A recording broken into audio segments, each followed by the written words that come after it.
तो एक बार फिर से जय हिंद सभी को एंड जय माता दी। तो आज मैं आपके लिए लेके आया हूँ वोकैब का वन वर्ड सब्स्टिट्यूशन पार्ट। ठीक है, वन वर्ड सब्स्टिट्यूशन जो है आपके हर एग्जाम में आते हैं। ठीक है, और ये जो भी वन वर्ड सब्स्टिट्यूशन है वो प्रीवियस ईयर्स के जो एग्जाम्स के जो आए हुए हैं, है ना, वही है ना, और जो एग्जाम्स आपके हुए हैं उन्हीं के बेसिस पर है। ठीक है ना, तो बिल्कुल परेशान नहीं होना किसी चीज को लेकर के। सारे जो भी आपकी चीजें हैं वो आपकी पूरी जो प्रीवियस ईयर्स की चीजें हैं उनको स्टडी करके ही बनाई गई है। ठीक है, तो चलो विदाउट वेस्टिंग द टाइम शुरू करते हैं। ठीक है ना, लेट्स गेट स्टार्टेड। तो देखो, पहला जो वर्ड है हमारे पास वो है आपका एनिमलिस्टिक। ठीक है, क्या है हमारे पास, वो है आपका एनिमलिस्टिक। अब देखो एनिमलिस्टिक क्या होता है, ये जो एनिमलिस्टिक होता है ना ये एनिमल से बना है। ठीक है, एनिमलिस्टिक, एनिमल यानी जानवर, एनिमलिस्टिक यानी जानवर से संबंधित या जानवर जैसा। ठीक है ना, हिंदी देखो इसका क्या है, पाशविक, पशुओं जैसा या पशुओं से संबंधित। ठीक है भाई, अब देखो आपको एग्जाम में किस तरह से पूछा जाएगा, या तो ये पूरी एक्सप्लेनेशन दी है इस तरह से दे देंगे और उसके आपको इस तरह से वन वर्ड दिए होंगे ना, जो ऑप्शंस है वो हिसाब से दिए होंगे, या फिर आपका ये वर्ड दे दिया होगा और इस तरह की जो एक्सप्लेनेशन है वो आपके ऑप्शंस में होंगी चार। ठीक है ना, तरीका कोई भी हो पर आपको पता होना चाहिए कि ये जो है होता क्या है वर्ड। ठीक है ना, तो चलो मैं आपको डिटेल में समझाता हूँ। ठीक है, चलो तो पहला वर्ड हमारे पास क्या है, एनिमलिस्टिक, जो किससे बना है, आपका एनिमल से बना है। ठीक है, अब देखो इसको कैसे इसको डिफाइन करेंगे। देखो वन वर्ड का मतलब क्या होता है, वन वर्ड सब्स्टिट्यूशन का मतलब क्या होता है कि कोई जो वर्ड होता है ना उसको डिफाइन कर दिया जाता है कि ये होता क्या है। जैसे मैं एक अध्यापक हूँ, ठीक है ना, यानी मैं इंग्लिश में क्या हूँ, टीचर। तो टीचर को अगर खोल दिया जाए, जैसे वन हु टीचेस समथिंग, तो वो क्या हो गया, टीचर हो गया। ठीक है ना, तो और भी अन्य भाषा में इसको एक्सप्लेन किया जा सकता है। कुल मिला के बात यह है कि किसी सब्जेक्ट को शब्द को जो है खोल दिया जाए, डिटेल में उसके बारे में एक्सप्लेनेशन दे दी जाए, तो उसको बोलते हैं वन वर्ड जो है सब्स्टिट्यूशन। ठीक है ना, चलो अब देखो जरा एनिमलिस्टिक क्या होता है, रिलेटिंग टू एनिमल्स यानी जानवरों से संबंधित। पार्टिकुलरली, एक हैंग हो गया थोड़ा सा, ठीक है ना, एक मिनट रुक जाओ।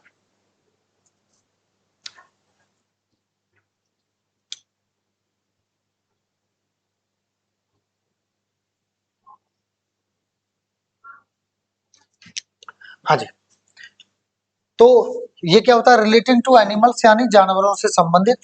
पार्टिकुलरली यानी खासकर, in being physical and instinctive, खासकर कैसे, शारीरिक रूप से होना, या फिर इंस्टिंक्टिव बोले तो जो आपका नेचुरल जो व्यवहार होता है। ठीक है ना, जो नेचुरल व्यवहार होता है ना उससे, प्राकृतिक जो आपका व्यवहार होता है उससे संबंधित। ठीक है, चलो अब हिंदी में क्या है, पार्श्विक या पशुओं से संबंधित। ठीक है भाई, चलो एग्जांपल्स, एग्जांपल्स में पहला एग्जांपल क्या है, the athletes animalistic determination and aggression on the field propelled him to victory demonstrating a fierce competitive spirit. तो देखो एथलीट क्या होता है, धावक या पहलवान। ठीक है ना, एनिमलिस्टिक पार्श्विक या पशुओं से संबंधित, डिटर्मिनेशन दृढ़ संकल्प या दृढ़ निश्चय, अग्रेशन मतलब होता है आपका आक्रामक होना किसी का, यानी आक्रमण जो आक्रामकता, इसको शुद्ध हिंदी बोलेंगे इसको आक्रामकता। ठीक है, on the field propelled, propel का मतलब होता है किसी चीज के लिए धकेलना या प्रेरित करना कोई चीज करने के लिए। विक्ट्री यानी जीत, डेमोन्स्ट्रेट यानी दिखाना, दर्शाना, फियर्स यानी भयंकर, और कॉम्पिटिटिव आप जानते ही कंपटीशन से जुड़ा होता है। स्पिरिट मतलब होता है, वैसे तो मूड भी होता है इसका मतलब, लेकिन इसका मतलब या जोश भी कह सकते हैं, जुनून, यहाँ पे जुनून भी कह सकते हैं।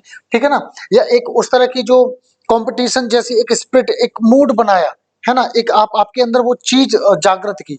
ठीक है ना, ये भी कह सकते हैं इसको, स्पिरिट को यहाँ पे। अब देखो एग्जाम्पल का पूरे का हिंदी देखते हैं। जो athlete, the athletes animalistic determination and aggression on the field propelled him to the victory. जो धावक था, जो पहलवान था, उसकी जो जो पार्श्विक जो उसका डिटर्मिनेशन था और जो आक्रामकता थी फील्ड पर, प्रोपेल्ड हिम उसको की तरफ प्रेरित किया या धकेला, किसकी तरफ, विक्ट्री यानी जीत की तरफ। अब देखो क्या बताने वाला था मैं आपको,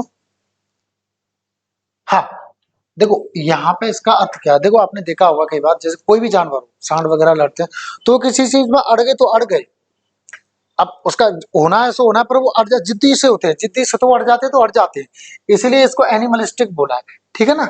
चलो अब आगे क्या करा, demonstrating a fierce competitive spirit, जो कि ये दर्शा रही है कि उसके अंदर जो है ना भयानक कॉम्पिटिटिव स्पिरिट है, मतलब कंपटीशन के जो जैसी चीजें हैं उसके अंदर, मतलब बिल्कुल एकदम, मतलब मैं कर लूंगा ऐसी स्पिरिट है उसके अंदर, ठीक है ना, मैं बिल्कुल कर लूंगा ऐसी स्पिरिट है उसके अंदर, ठीक है। चलो अगला देखिए जरा, the wild party goers behaviour became increasingly animalistic as the night wore on. देखो पहले मीनिंग समझ लेते हैं।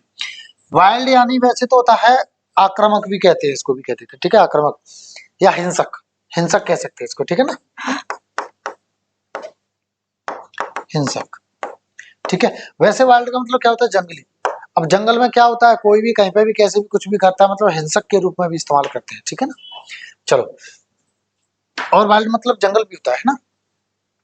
अब पार्टी गोअर्स क्या होता है, तो इसको छोड़ो जरा, पार्टी प्लस गोअर्स, और गोअर्स किससे बना है, गो प्लस ई आर और एस, तो जैसे डू होता है करना और प्लस ई आर लग गया तो डूअर, और डूअर्स यानी करने वाले और डूअर यानी करने वाला, तो गोअर यानी जाने वाला और गोअर्स यानी जाने वाले, कहा जाने वाले, पार्टी में। तो जो आक्रामक या हिंसक पार्टी में जाने वाले जो लोग थे, उनका जो बिहेवियर यानी व्यवहार था वो हो गया, यानी होता जा रहा था, इंक्रीजिंगली यानी बढ़ता जा रहा था, होता जा रहा था कैसा, एनिमलिस्टिक यानी पाशविक, as the night wore on. वोर ऑन जो है ना वियर ऑन से बना है, वियर वियर का सेकंड फॉर्म होता है वोर, तो वियर ऑन का मतलब होता है कोई चीज मतलब उतरना, बीतना, ढलना, ठीक है ना, क्या होता है, बीतना, ढलना या उतरना, कम करना भी कह सकते हो, ठीक है, या फिर उतरना, कम करना भी कह सकते हो, ठीक है, घटना भी कह सकते हो। तो जैसे ही रात्रि जो है घटती जा रही थी या बीतती जा रही थी, तो जो पार्टी में जो हिंसक लोग गए थे ना, उनका जो बिहेवियर था ना वो बढ़ता जा रहा था जानवरों की तरह, यानी जानवरों की तरह होता जा रहा था, ठीक है ना। ये इसका एग्जाम्पल। अब एग्जाम्पल मैं क्यों देता हूँ, क्योंकि एग्जाम्पल में अगर कोई शब्द आप इस्तेमाल कर लेते हो ना, तो आपको उसका मीनिंग अच्छे से समझ में आ जाता है कि इसको इस्तेमाल किस किस कॉन्टेक्स्ट में किया जाता है, ठीक है ना, इसलिए मैंने एग्जाम्पल्स में इसको इस्तेमाल करके आपको दिया है। चलो अब अगला देखते हैं शब्द। अगला शब्द क्या है, अगला है एनिमोसिटी। तो एनिमोसिटी का मतलब होता है दुश्मनी, ठीक है, दुश्मनी, शत्रुता, वैर, ईर्ष्या, देखो ये देखो, है ना, दिया है ना, ये देखो, ठीक है। अब देखो इंग्लिश में क्या कहते हैं इसको, strong feeling of dislike and anger. Strong मतलब काफी ज्यादा यानी मजबूत, काफी ज्यादा, फीलिंग यानी भावना, ऑफ यानी की, डिसलाइक यानी नापसंदगी, एंड एंगर यानी गुस्सा, यानी गुस्सा और नापसंदगी की बहुत ज्यादा फीलिंग। अब ऐसी अगर फीलिंग किसी के प्रति आपके अंदर है तो एक तरह से क्या है, वैर, दुश्मनी एक तरह से, है ना। और का मतलब क्या है, अथवा, यानी दूसरे तरीके से और मैंने लिखा है स्ट्रॉन्ग होस्टिलिटी और एंटागोनिज्म। होस्टिलिटी भी क्या होता है, शत्रुता, और एंटागोनिज्म भी क्या होता है, शत्रुता या वैर। तो ये क्या कह रहा है, स्ट्रॉन्ग होस्टिलिटी या फिर एंटागोनिज्म का मतलब ये है कि काफी ज्यादा कर्री वाली दुश्मनी, कहते हैं ना कर्री वाली दुश्मनी, तो कर्री वाली दुश्मनी, ठीक है ना। चलो अब एग्जांपल्स में देखते हैं। There was deep animosity between the two rival gangs. Rival होते हैं प्रतिद्वंदी, प्रतिद्वंदी यानी जैसे मान लो, प्रतिद्वंदी किसी में भी हो सकते हैं, खेल में भी हो सकते हैं, आप इस पार्टी के हो वो इस पार्टी के, तो आप एक दूसरे के क्या हो, राइवल, ठीक है ना।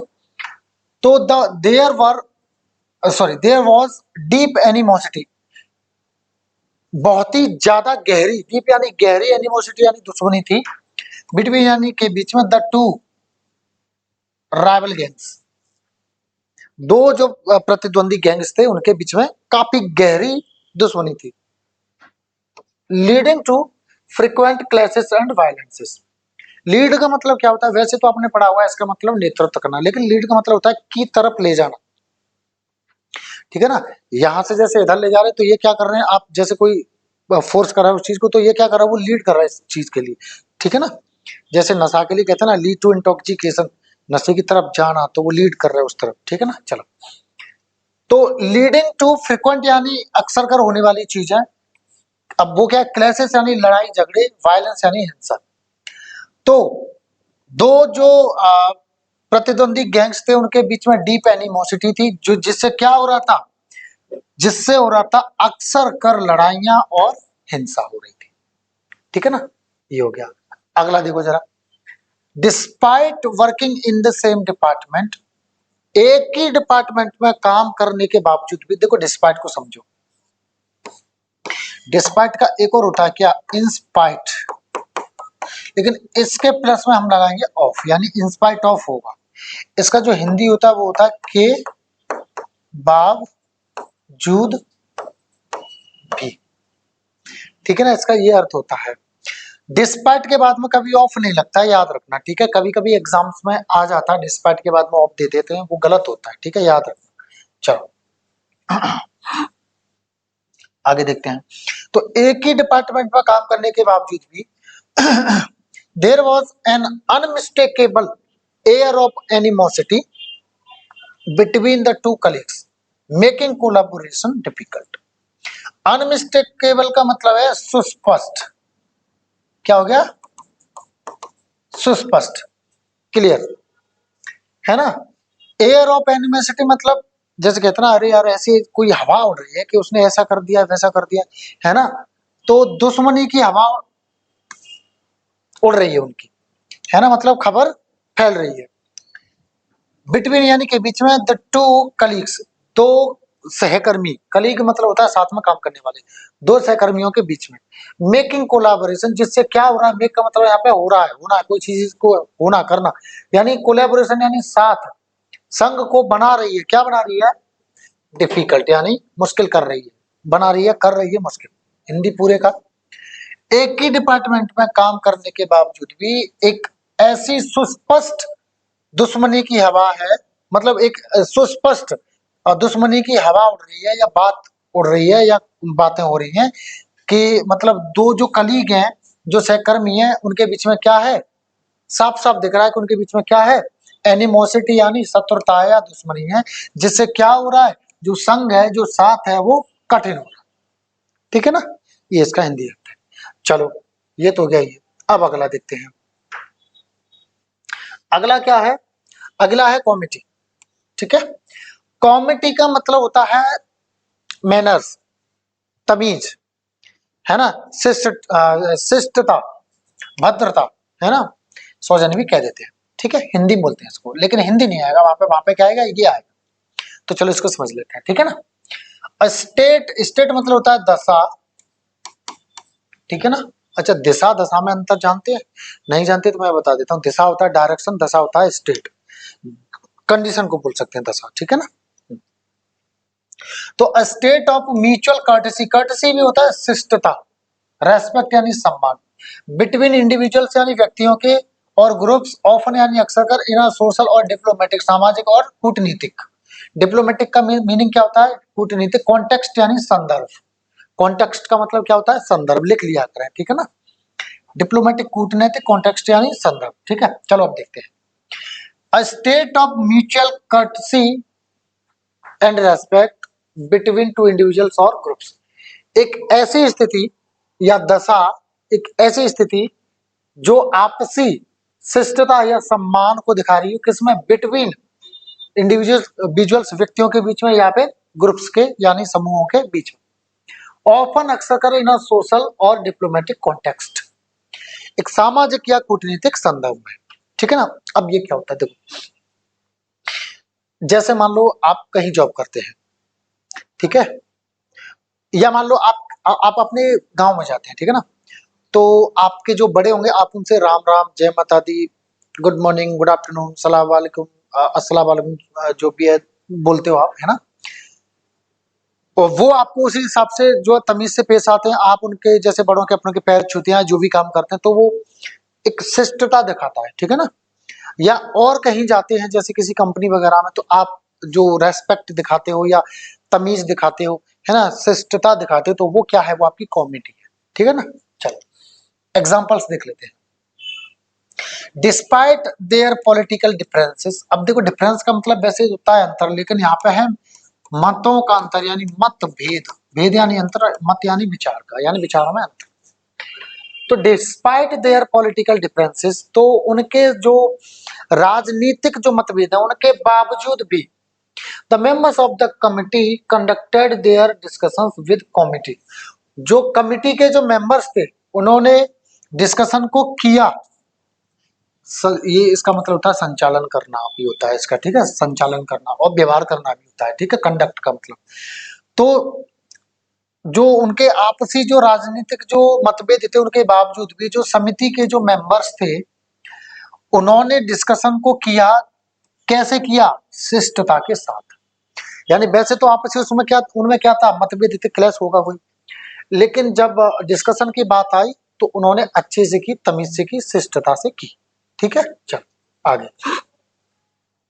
With in the workplace a culture of committee can lead to greater collaboration, innovation and employee satisfaction as colleagues treat each other with respect and consideration। अब मीनिंग समझ लेते हैं। वर्क प्लेस यानी जहां पर काम करते हैं वो लोग, वो स्थान।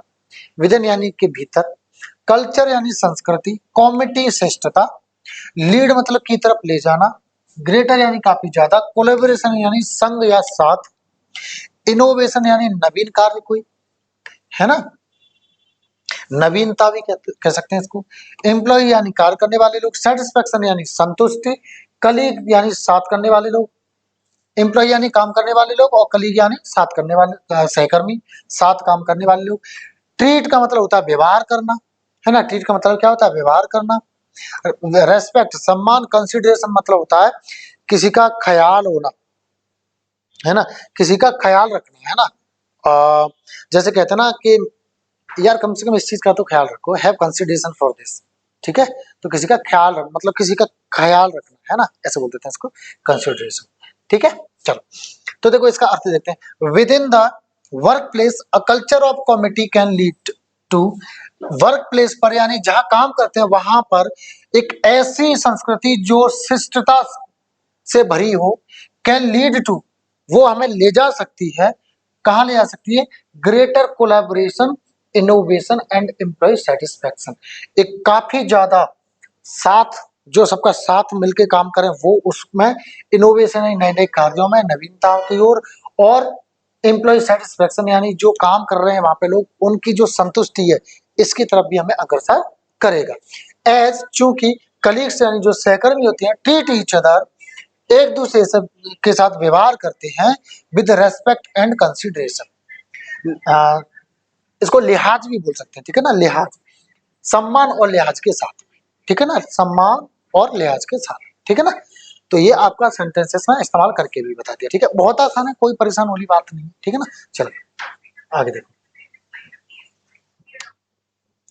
अगला देखें जरा, अगला देखिए पोएटिसाइड, ठीक है।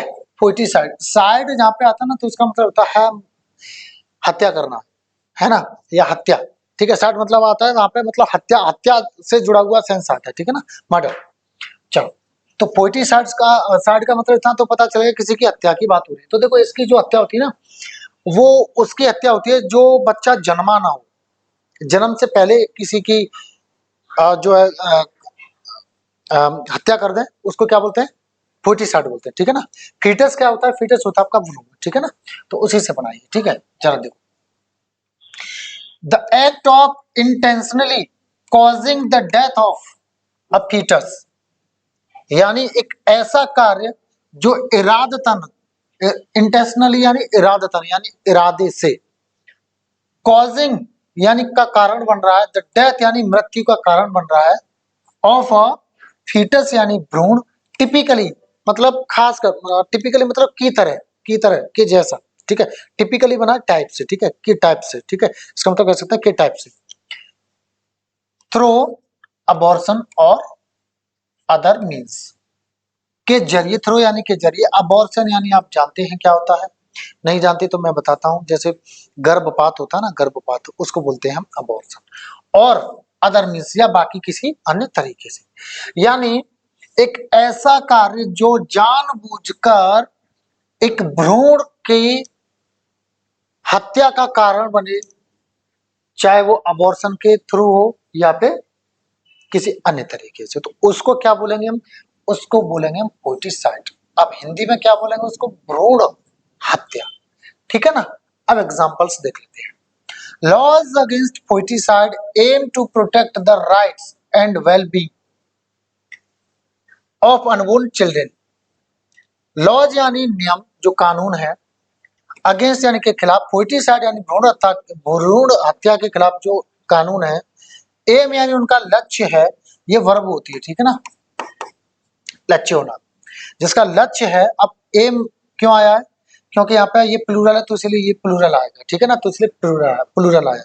एम के बाद में प्रेपोजिशन टू आया है, ठीक है ना, ये आता है। तो जो कानून है भ्रूण हत्या के खिलाफ, उनका जो मकसद है वो क्या है? To protect. प्रोटेक्ट का मतलब होता है सुरक्षित करना, ठीक है, बचाना, सुरक्षित करना।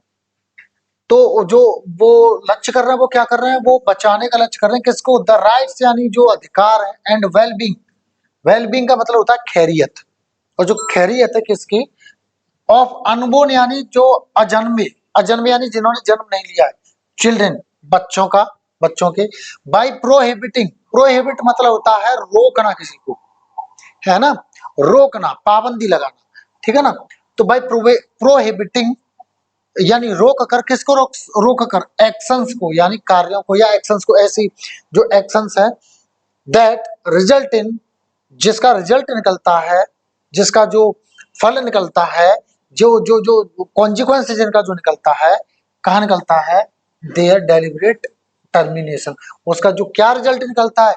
कि उनका डेलिबरेट यानी जानबूझकर किया जाना कोई चीज, उसको बोलता है डेलिबरेट टर्मिनेशन। का मतलब क्या होता है? अबॉर्शन का ये सिनोनिम है, ठीक है ना।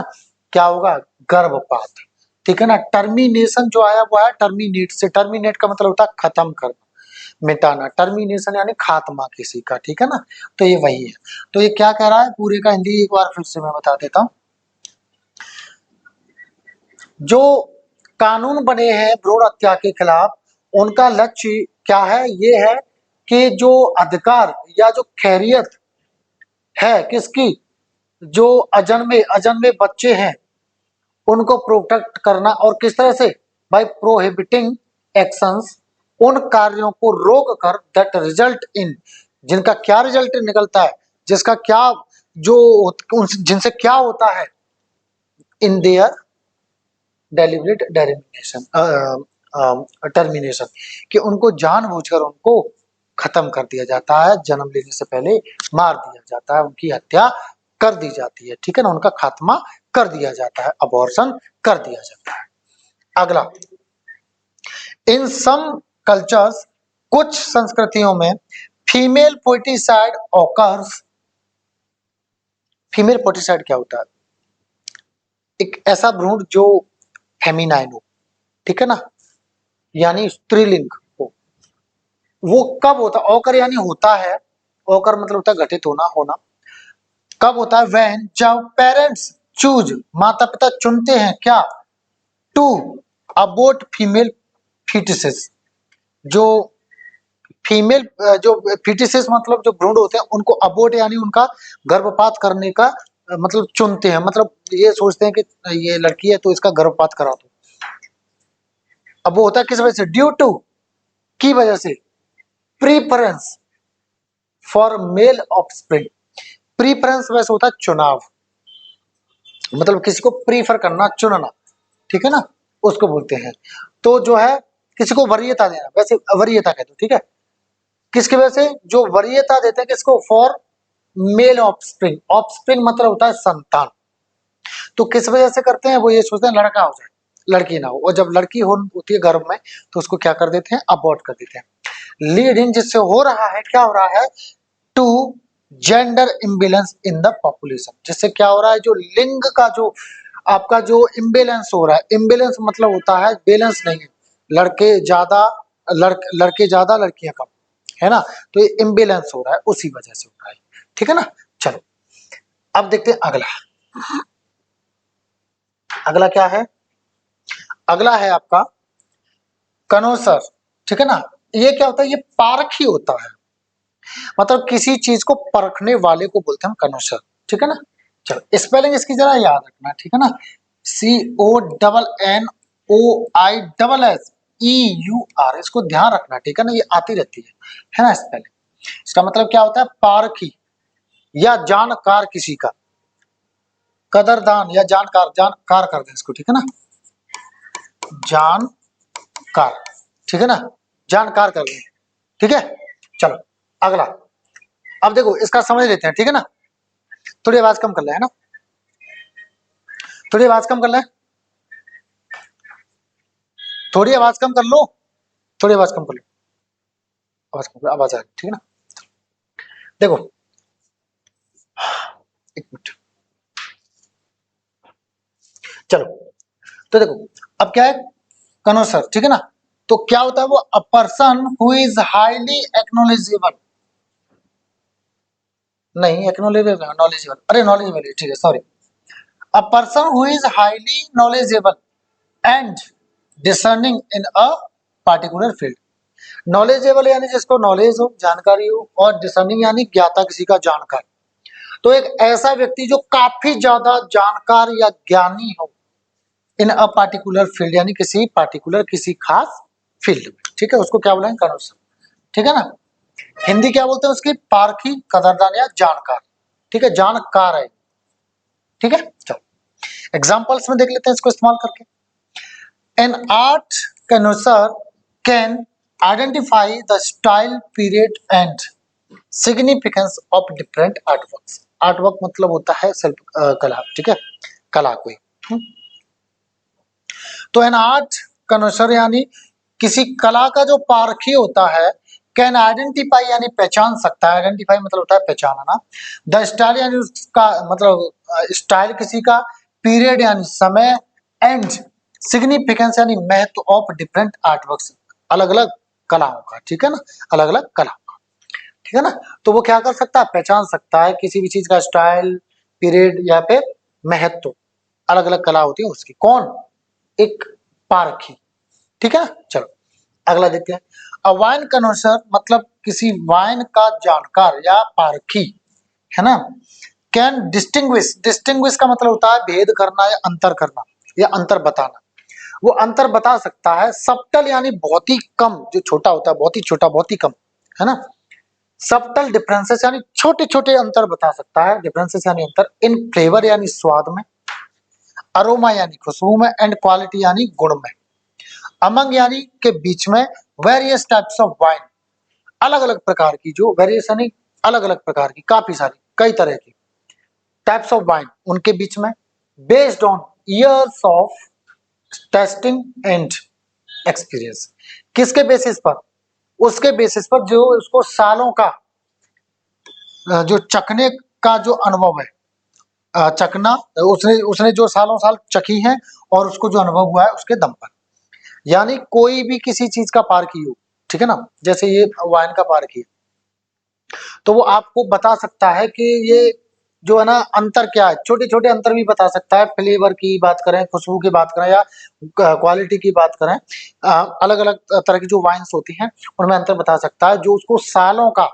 उसे उसने चख कर या एक्सपीरियंस लेकर के उसे अनुभव हुआ है, ठीक है ना। हाँ चलो तो अगला देखते हैं।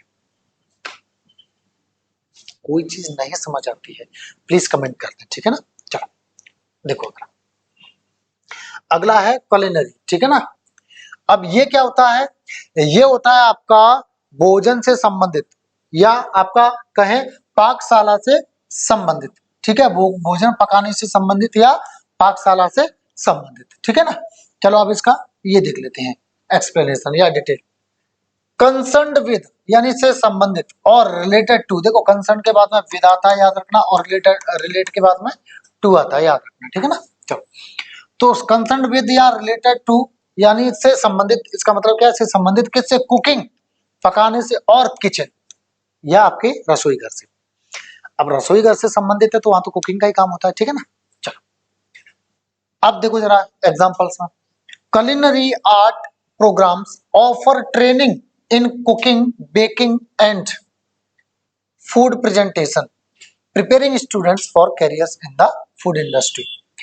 तो देखो ये तो पाकशाला हो गया, प्रोग्राम आपको पता ही है, ऑफर यानी प्रस्ताव देना या प्रदान करना, ट्रेनिंग आप जानते हैं, प्रशिक्षण, कुकिंग यानी खाना बनाना, बेक यानी किसी को पकाना, जैसे पेटीज वगैरह होती है ना, तो सॉरी सेकना टाइप, पेटीज वगैरह होती है तो आपने देखा वो सिक्की सी आती है ना, टोस्ट वगैरह होते हैं वो बेक होते हैं, ठीक है, कुक नहीं होते वो बेक होते हैं, ठीक है ना। कुक हम खाना पकाते हैं वो उसको बोलते हैं बेक, यानी वैसे सेकते हैं उस टाइप को बोलते हैं, ठीक है ना। फूड प्रेजेंटेशन यानी प्रेजेंटेशन मतलब होता है किसी चीज को कहीं जाके प्रेजेंट करना, उसके बारे में कुछ बताना, ठीक है, ये उसका नाम है प्रेजेंट का, ठीक है ना। प्रिपेयर यानी बनाना, तैयार करना स्टूडेंट्स यानी विद्यार्थियों को उनके करियर्स के लिए इन फूड इंडस्ट्री यानी जो जो जो आपका खाद्य जो इंडस्ट्री है उसमें, ठीक है ना। हाँ चलो अब इसको जरा हम पूरे को हिंदी में देखते हैं, ठीक है ना। इसको हिंदी में उद्योग भी कह सकते हैं, ठीक है ना, खाद्य उद्योग। देखो अब देखो, culinary art programmes offer training, जो जो पाकशाला की जो कला है के जो प्रोग्राम्स हैं वो प्रदान करते हैं या प्रस्ताव देते हैं ट्रेनिंग यानी प्रशिक्षण के लिए, इन कुकिंग यानी खाने में, या बेकिंग यानी सेकने में, एंड फूड प्रेजेंटेशन, और जो भोजन है उसकी प्रेजेंटेशन कैसी दी जाए उसमें। प्रिपेयरिंग स्टूडेंट्स जो कि तैयार कर रही है विद्यार्थियों को फॉर करियर्स यानी जो अपने करियर बनाए इन द फूड इंडस्ट्री यानी खाद्य उद्योग में, है ना। फूड इंडस्ट्री बहुत सारी होती है, ठीक है ना। हाँ ये जो बिस्किट्स वगैरह है ना ये भी फूड ही होते हैं एक तरह के, ठीक है ना। चलो और भी आपने देखा है बर्गर वगैरह तमाम चीजें, ठीक है, जो फूड इंडस्ट्री है जो खाद्य उद्योग है उसमें बहुत सारी चीजें आती हैं, ठीक है ना।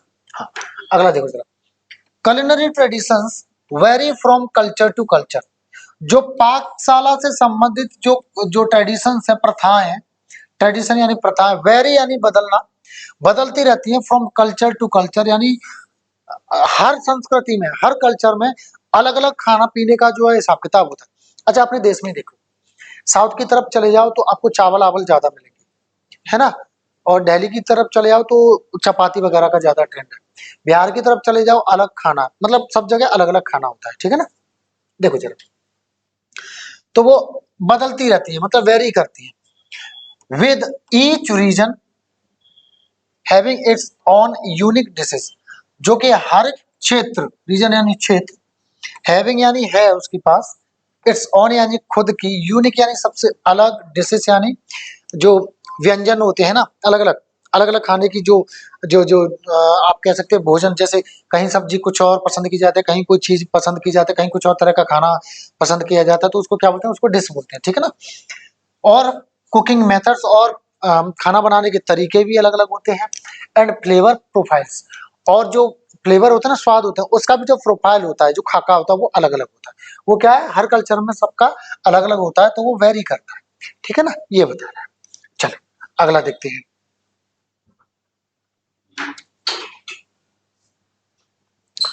अगला देखो जरा, रेंच, व्रेंच मत बोलना इसको, ठीक है ना, व्रेंच नहीं रेंच होता है, ठीक है ना, रेंच।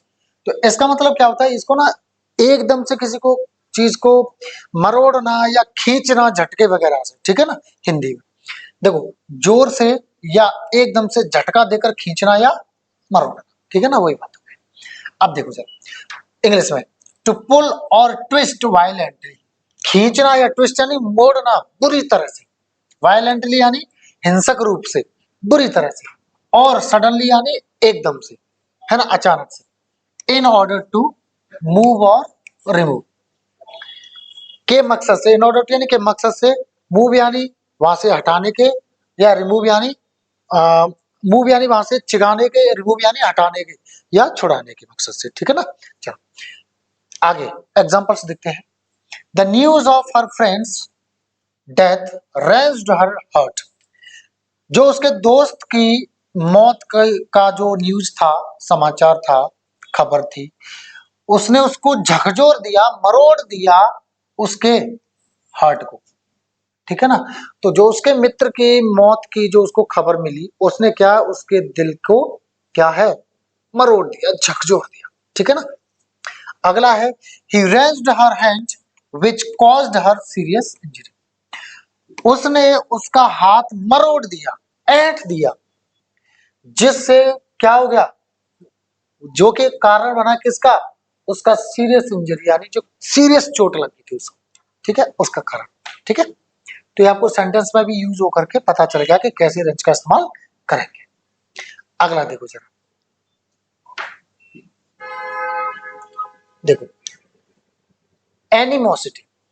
एनिमोसिटी का मतलब क्या होता है, एनिमोसिटी का जो मतलब होता है वो होता है आपका, मतलब जो नहीं पता हो किसी के बारे में, गुमनामी, या आप कह सकते हैं अनामता, मतलब जिसका नाम ना हो, जिसका नाम ना हो, अनामता, अज्ञातता या अनामिकता, ठीक है ना, या गुमनामी कह सकते हैं, ठीक है, यानी जिसका नाम गुम हो, ठीक है ना। ओके, चलो देखो जरा, होता क्या है, ये नाउन होता है, जो ब्रैकेट में लिखा है ना वो पार्ट ऑफ स्पीच है इनका, ठीक है ना, याद रखना। अब देखो इंग्लिश में क्या है, the state of being anonymous, state यानी स्थिति, ऑफ बीइंग यानी होना, अनोनिमस यानी जिसका कोई पता ना हो या नाम ना हो, ठीक है ना।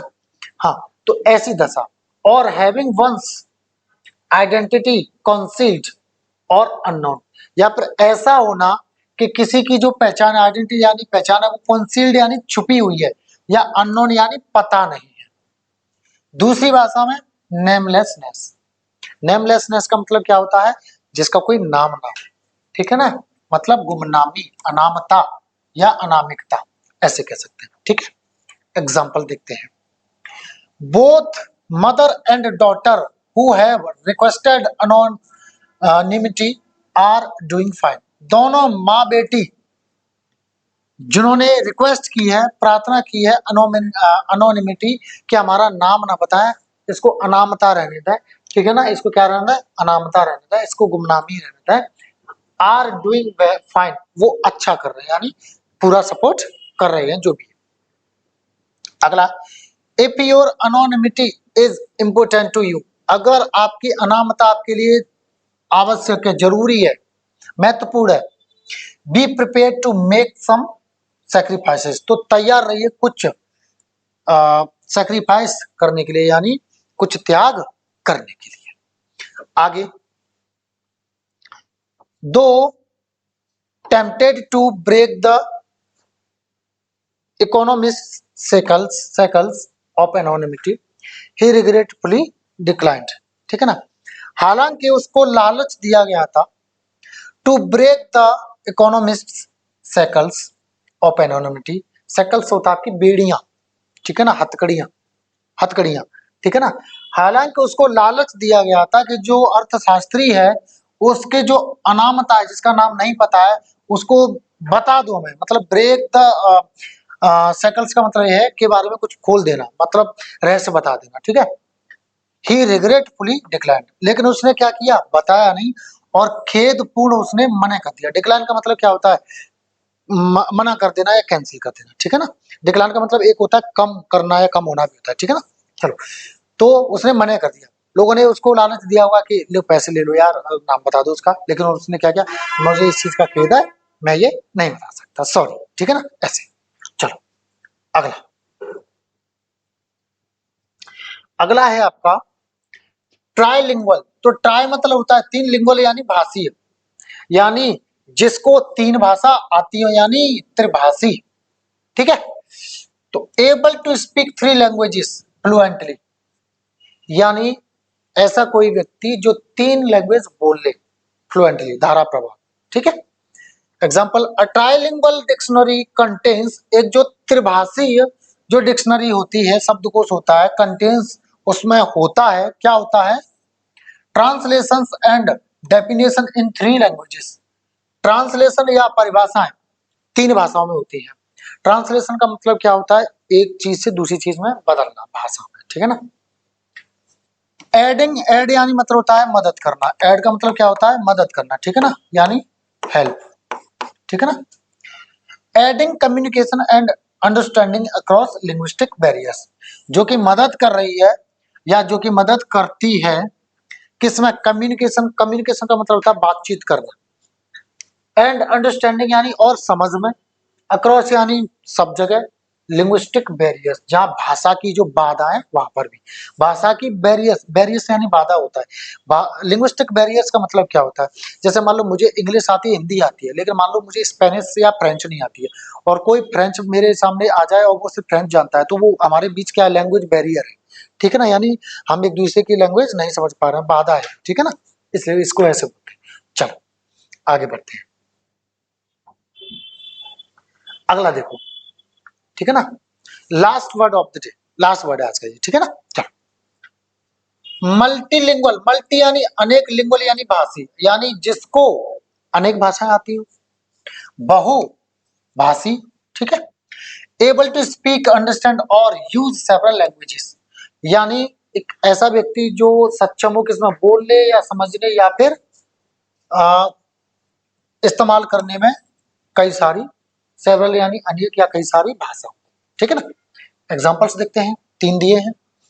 मल्टीलिंगुअल एजुकेशन प्रोग्राम्स, जो कई भाषा के जो एजुकेशन के जो शिक्षा के जो प्रोग्राम होते हैं, टीच यानी सिखाते हैं, स्टूडेंट्स यानी स्टूडेंट्स को सब्जेक्ट्स विषय इन मल्टीपल लैंग्वेजेस यानी कई सारी भाषाओं में, promoting language proficiency and cultural awareness, जो कि प्रमोट करते हैं यानी बढ़ाते हैं, बढ़ावा देते हैं, लैंग्वेज यानी भाषा की प्रोफिशिएंसी मतलब होता है कुशलता में, भाषा की कुशलता को, एंड कल्चरल अवेयरनेस, और जो कल्चर यानी सांस्कृतिक अवेयरनेस यानी जागरूकता होती है उसको, यानी अगर हमको अलग अलग भाषाएं सिखाई जाएंगी तो हमें क्या होगा, एक तो भाषा में हमारी प्रोफिशिएंसी हो जाएगी यानी कुशलता हो जाएगी, और कई जो अलग अलग कल्चर्स हैं उनके बारे में भी हमें जागरूकता मिलेगी। अगला क्या है, मल्टीलिंगुअल ट्रांसलेशन, यानी बहुभाषी ये जो ट्रांसलेशन होता है, अच्छा सर्विसेज, बहुभाषीय ट्रांसलेशन सर्विसेज यानी सेवाएं होती है, प्रोवाइड यानी देती हैं, प्रदान करती हैं, क्या देती हैं, लैंग्वेज इंटरप्रिटेशन, यानी भाषा का इंटरप्रिटेशन यानी होता है एक्सप्लेनेशन, मतलब भाषा का कोई चीज व्याख्या कर देना, है ना, तो भाषा की व्याख्या जो है हमें प्रोवाइड करती है, and document translation in various languages, और कोई डॉक्यूमेंट हो उसका भी ट्रांसलेशन, वेरियस यानी कई सारी लैंग्वेजेस यानी भाषाओं में, फैसिलिटेटिंग यानी सुविधाजनक बना रही है, जो कि सुगम बना रही है। अब देखो यहाँ पे बना रही है आईएनजी से हम कह सकते हैं, लेकिन यहाँ पे जो अर्थ होगा ना वो बनाती है, बनाती है, ठीक है, सुगम बनाती है किसको, कम्युनिकेशन यानी बातचीत को, ऑन अ ग्लोबल स्केल मतलब वैश्विक स्केल पर यानी वैश्विक रूप से। तो ये क्या कह रहा है, जो आपका कई भाषा में जो ट्रांसलेशन की जो सर्विस होती है वो हमें क्या प्रदान करती है, भाषा की व्याख्या प्रदान करती है, और डॉक्यूमेंट का ट्रांसलेशन भी प्रदान करती है, और किसमें, बहुत सारी भाषाओं में, जो कि सुगम बनाती है किसको, कम्युनिकेशन, और global, on a global scale, यानी पूरे विश्व भर में कम्युनिकेशन को ये जो है क्या है, सुगम बनाती है। भाई एक चीज बताओ, आपको बहुत सारी भाषाएं आती हैं, ठीक है, तो आप किसी भी देश में जाकर के जिस जिस देश की आपको आती है वहां पे आपको क्या होगा, आपके लिए आसानी होगी, वो आपके लिए सुगमता भरी चीज होगी कि आप वहां के लोगों से कम्युनिकेट कर पा रहे हो, वहां के लोगों से उनकी भाषा में बात कर पा रहे हो, ठीक है, यही कह रहा है। चलो अगला देखो, मल्टीलिंगुअल साइनेज, साइनेज मतलब होता है जैसे आपने देखा हो ना, बस स्टेशन या रेलवे स्टेशन पर साइनेज लगे तो उस पर डायरेक्शंस लिखे रहते हैं, ये चीज इधर है, ये चीज उधर है ना, उसको बोलते हैं साइनेज। तो मल्टीलिंगुअल बहुभाषीय साइनेज जो होते हैं in airports, train stations and public spaces, कहाँ पर, हवाई जहाज जहाँ रुकते हैं वहां पर, या ट्रेन रुकती है वहां पर, या जो पब्लिक स्पेसेस है, पब्लिक प्लेस होते हैं, कोई भी जैसे बस अड्डा या अन्य कोई चौराहा वगैरह जहाँ डायरेक्शंस लिखे हों, हेल्प्स, तो वो क्या करते हैं, मदद करता है किसमें, ट्रेवलर, किसको, ट्रेवलर्स यानी यात्रियों को, नेविगेट मतलब डायरेक्शन देना, या जो है कहीं कहाँ जाना है उसकी जो है बता देना, रूट बता देना, डायरेक्शन देना, है ना। अनफेमिलियर यानी अपरिचित एनवायरमेंट, यानी जो अपरिचित जो वातावरण है, जो माहौल है उसके बारे में, बाय प्रोवाइडिंग उनको प्रदान कर कर, इंफॉर्मेशन यानी सूचना, इन मल्टीपल लैंग्वेजेस यानी कई भाषाओं।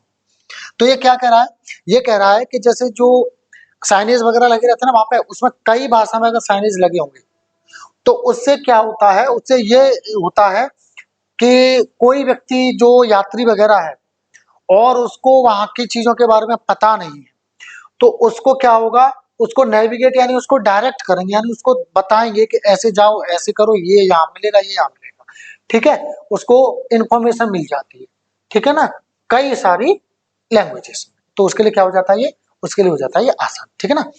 तो ये तो रहा आपका वन वर्ड सब्स्टिट्यूशन का वीडियो का पार्ट 1 है, ठीक है ना। आगे भी मैं वीडियोस आपके लाता रहूंगा, ठीक है।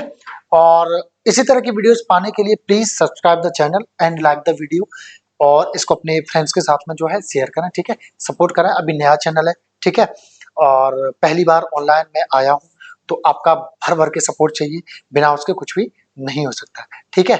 चलो, तो जय हिंद सभी को एंड जय माता दी, थैंक यू।